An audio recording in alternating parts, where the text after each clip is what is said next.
Hello दोस्तों, नमस्ते, प्रणाम। हम किरण शर्मा, हम मंजू शर्मा अपना यूट्यूब चैनल पर सबके स्वागत कर छी। सबकी गोर लग छी, प्रणाम कर छी, सब दीदी भाईजी के प्रणाम करे छी।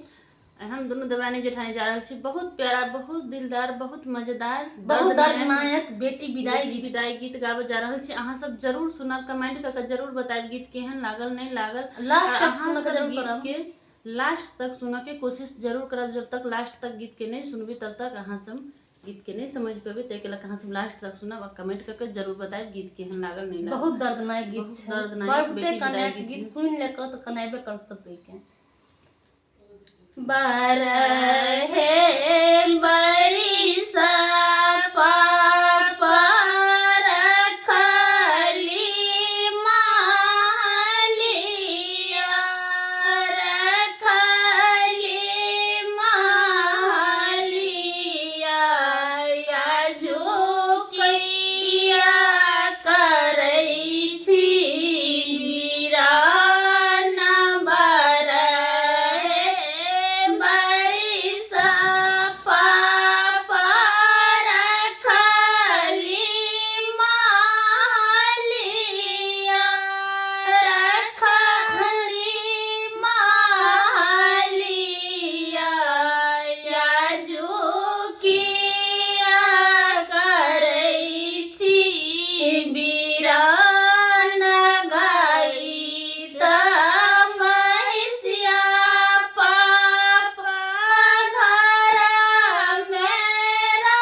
के बेटी होई छै